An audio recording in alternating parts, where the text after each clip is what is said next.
Baik, bismillahirrahmanirrahim. Assalamualaikum warahmatullahi wabarakatuh. Selamat pagi dan salam sejahtera untuk kita semua.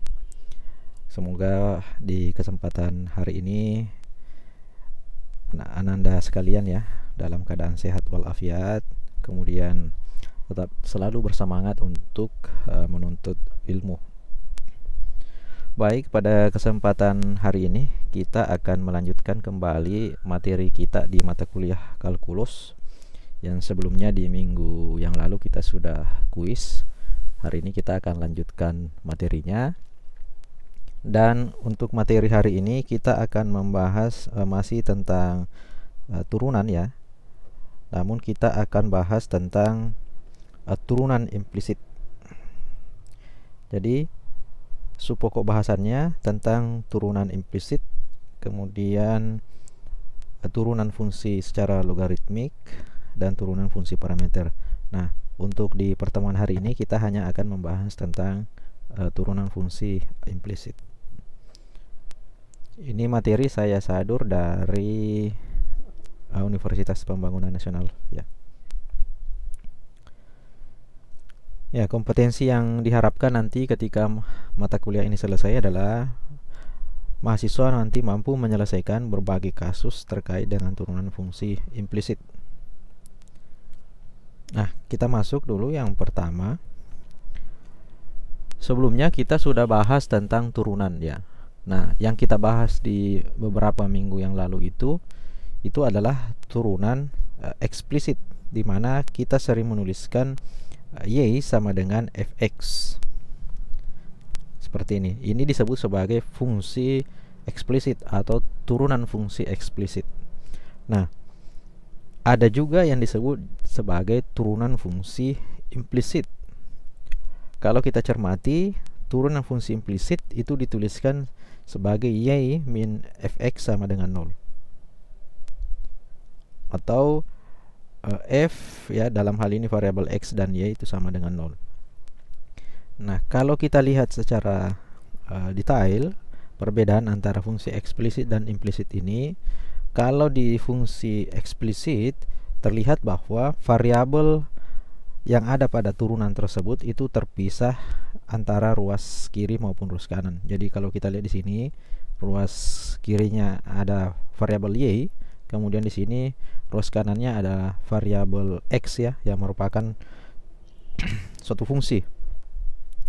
Lalu kalau implisit yang membedakannya nanti adalah sebuah variabel yang terdiri dari dua atau lebih variabel yang berada kepada satu ruas yang sama ya. Jadi saya ulang, jadi kalau fungsi implisit adalah sebuah fungsi yang terdiri dari dua variabel atau lebih yang kemudian berada pada satu ruas yang sama. Jadi seperti pada ini dia berada pada ruas kiri yang sama ya.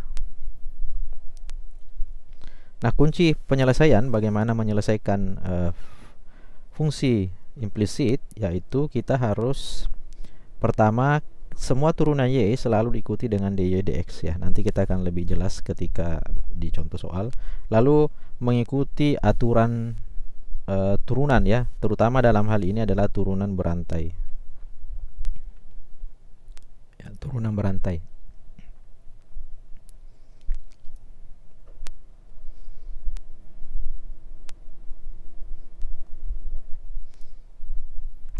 Oke, ini kita lihat contoh ya. Ada contoh, kita diminta menentukan dy dx dari persamaan y pangkat 3 ditambah 7y sama dengan x. Bagaimana nilai dy terhadap dx ya. Nah, kalau kita lihat jawabannya sederhana seperti ini. Nanti kita ketemu d dx y pangkat 3 tambah 7y sama dengan d dx x pangkat 3. Lalu hasil turunannya ketemu nanti ini, lalu diurai, nanti hasilnya berupa dy dx sesuai pertanyaannya adalah 3x kuadrat per 3y kuadrat tambah 7. Oke, seperti itu. Namun bagaimana sih detailnya bisa sampai memperoleh nilai seperti ini? Saya skip dulu, nanti kita akan detailkan. Kita coba lihat dulu yang lebih sederhana ya, lebih sederhana kasusnya. Ini ada contoh jika x kuadrat tambah y kuadrat sama dengan 25. Kemudian berapakah nilai dy per dx-nya? Nah, di sini penyelesaiannya, jika kita turunkan kedua ruas persamaan x kuadrat ditambah y kuadrat sama dengan 25 terhadap x, maka akan kita lihat perolehan nanti ddx ya, x kuadrat tambah y kuadrat sama dengan ddx 25 ya. Dari sini ya, di ruas kiri adalah ini x kuadrat tambah y kuadrat, kemudian di ruas kanannya adalah sama dengan 25 seperti ini. Lalu ini kita bisa jabarkan dipisah ya. Jadi ini terpisah menjadi ini. Jadi ddx x kuadrat ditambah nanti dengan ddx juga y kuadrat sama dengan 0. Oke.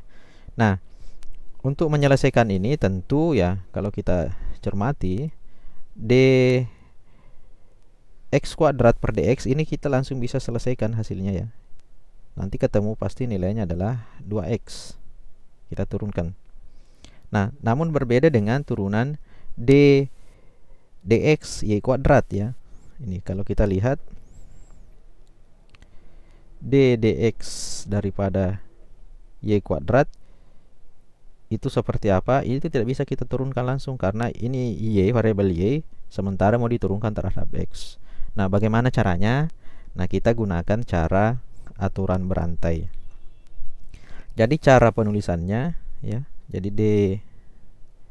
dx kemudian di sini y kuadrat sama saja kalau bisa kita tulis kembali seperti dx ini y kuadrat, lalu kita masing-masing kalikan dy per dy.